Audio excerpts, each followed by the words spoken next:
උපදින්නේ. දුගීව සල්ලි නැතුව ආර්ථික හයියක් නැතුව උපදින්නේ ඇයි? භාග්‍යවතුන් වහන්සේ මල්ලිකා දේවියට අවධාරණය කරනවා මල්ලිකාවෙනි යම්කිසි මාගමක් යම්කිසි ස්ත්‍රියක් දානයක් දුන්නේ නැත්තම් පරිත්‍යාගශීලී නූනනම් සංසාර ගමනේ සිල්වතෙකුට ගුණවතෙකුට ලැබෙන්න තිබිච්ච දානයක් වැළැක්කෙව්වනම් ඒකේ ආදීනවය තමයි ඒකේ විපාකය තමයි එයා සසරේ උපදින භවවලදී දුගීව දුප්පත්ව තාම දරිද්‍රතාවයෙන් පෙළෙන ඇත්තන් විදියට උප්පත්ති ලැබීම. එකක් දාන පරිත්‍යාග වළක්වාලීම, අනිත් එක දීලා නැතිකම. අපි සසරේ දීලා නැත්තම් ලැබෙන්නේ නැහැ. මේ ආත්මෙත් එමනේ. දෙන්නේ නැති අයට ලැබෙන්නේ. දෙන අයට විතරයි දේවල් ලැබෙන්නේ. පරිත්‍යාගශීලී වෙන තරමට පරිත්‍යාග හම්බ වෙනවා.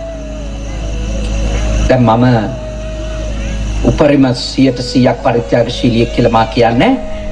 ඒත් මට ලැබෙන පූජා වලින් මම කරන්නේ පොඩි හාමුදුරුවෝ හදනවා.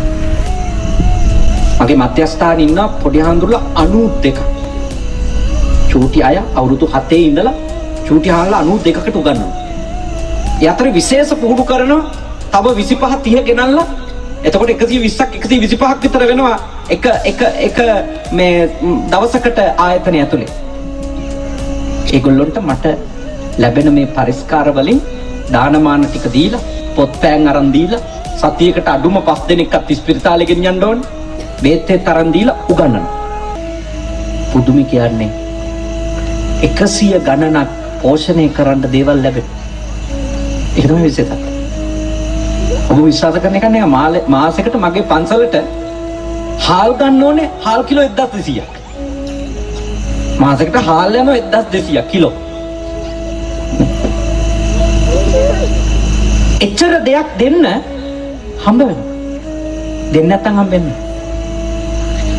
මට හම්බ වෙන ටික ඔක්කොම ගොඩ ගන්න පටන් ගන්නකො හම්බෙන්නේ නැහැ. මට හම්බෙන පිරිකර ටිකෙන් තා පොඩි නමල ටිකකට උගන්නනකොට දේවල් හම්බ වෙනවා. ඒක ස්වභාවය. මං දන්නේ මං හිතන්නේ මෙච්චරයි. ලිඳක් ඉස්සොත් තමයි වතුර පිරෙන්නේ කියලා. ඉහින් නැති ලින් වල පිරෙන්නේ නැහැ. හැමදාම එක ගානයි. ලිඳ ඉහපු දවසක ඔන්න අලුතින් වතුර පිරෙනවා. ඉහින් නැතුව තියෙනකොට හැමදාම එක ගානයි. පරිත්‍යාගශීලී වෙන්න. බය වෙන්න එපා. මොකුත් නැති වෙන්න. මොකුත් නැති වෙන්න. කිසිම අඩුවක් වෙන්නේ නැහැ. බුදුරජාණන් වහන්සේ දේශනා කළ දක්ඛිනා විභංග සූත්‍රයේදී මජ්ක්‍ධිම නිකායේ උපරිපන්නාසකේ තාම වටින සූත්‍රයක් ප්‍රජාපති ගෞතමියට දේශනා කළේ. ආනන්ද තෙරුණුත් එතන හිටියා. පුද්ගලික දාන 14ක් තියෙනවා. පුද්ගලික දාන 14න් අන්තිම එක තමයි තිරිසන් සතුන්ට දෙන දානෙ. එතන පෙන්නනවා තිරිසන් සතෙකුට පරිත්‍යාගයක් කළොත්, ඒ කියන්නේ කැම වේලක් දුන්නොත්, දානයක් දුන්නොත් ආනිසංස කොහොමද හම්බෙන්නේ? 100 ගුණයක්. තිරිසන් සතෙකුට කැම වේලක් දුන්නොත් කී ගුණයක් හම්බෙනවද? දුන්නා වගේ 100 ගුණයක්. ඊළඟට අපි කියමුකෝ මෙහෙම. අමු දුසිල්වත් පෘතජ්ජනයෙකුට දානයක් දුන්නොත් දැන් සමහර හිඟන්න වෙන්නේ නේ. මූණ බැලුවම් පේනවා ඊයේ බීපු අරක්කු බාගේ තාම වැඩ කරනවා කියලා. උන්ටටම පේනවා අමු දුසිල්වතා කියලා නේ. උන්ටට අරක්කු මූණේ පේනවා. අනේ මහත්තයක් දවස් දෙකකින් කෑවේ නෑ කියනකොටම තේරෙනවා මේක හොඳට කාලා ඊයරත් කොත්තුවක්වත් ෆ්‍රයිඩ් රයිස් එකක්වත් කාලා ඉන්නේ කියලා පේනවා. අමු බොරු කියලා. කාමයේ තික්මීමක් නැති බවත් පේනවා. අතට හුනොත් ළඟට පාතකට ආවොත් තියෙන අතේ මිටේ තියෙන එකෙන් හරි සතෙකුට ගහනවා කියලා පේනවා.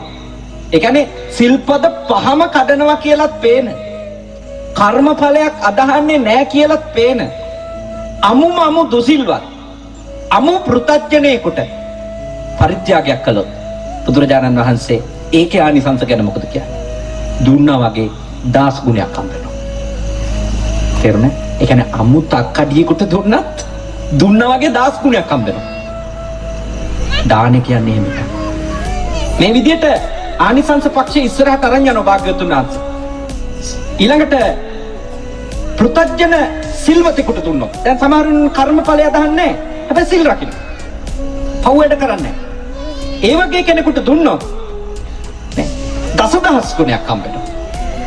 ඊළඟට වෙනත් ආගමක ඉන්න ධානලාභියෙකුට දුන්නොත් ලක්ෂ ගුණයක් හම්බ වෙනවා. ලක්ෂ ගුණ. එහෙම වැඩි වෙනවා. ඊළඟට සිල්වත් ආර්ය ශ්‍රාවකයෙකුට දුන්නොත් ඊට වඩා වැඩි ගුණයක්. ඊළඟට සෝවාන් මාර්ගයට ප්‍රවිෂ්ඨ වෙච්ච කෙනාට දුන්නොත් ඊටත් වඩා වැඩි ගුණයක්. මෙහෙම ආනිසංස පෙන්නනවා. උපරිම ආනිසංස ලැබෙන්නේ ලෞතුරා බුදුන්ට පුද්ගලිකව දානයක් දුන්නොත්. උපරිම දේ. එහෙනම් මම ඔබට යෝජනා කරනවා දානය නොදීම තමයි නොලැබීමට හේතුව. ඒක අතීතේ විතරක් නෙමෙයි. අද දවසේ පරිත්‍යාගශීලී නැති අයට හැමදාම එක තැන තමයි. පරිත්‍යාගශීලී කෙනාට දේවල් ලැබෙනවා.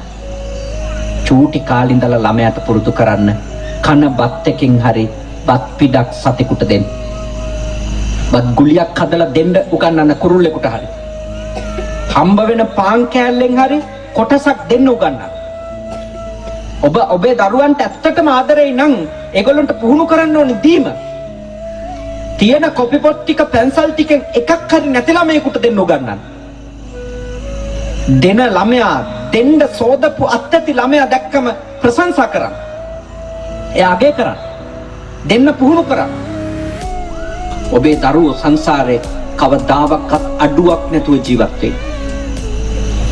ඔය දෙන්න හදනකොටම නැති වෙයි අපිට මදි වෙයි අඩු වෙයි ඔහොම හිතලා බය වෙනවා නේද? ඒගොල්ලන්ට ඉතින් අඩුම තමයි. එක්කව කරගෙන ගොඩ ගහගෙන ඉඳිදි දාන්නෙම නැහැ ගම් වතුරක් හරි ඇවිල්ලා උස්සන් යනවා. මොකක්වත් ඉතුරු වෙන්නේ නැහැ. දීපු අරන් යන්න පුළුවන්. දීපු අරන් යන්න පුළුවන්. සාමාන්‍ය ඉගැන්වීම නම් රැස් කරපු අරන් යන්න පුළුවන් කියලානේ. බුද්ධ ආගමේ ඉගැන්වීම තමයි දීපු අරන් යන්න.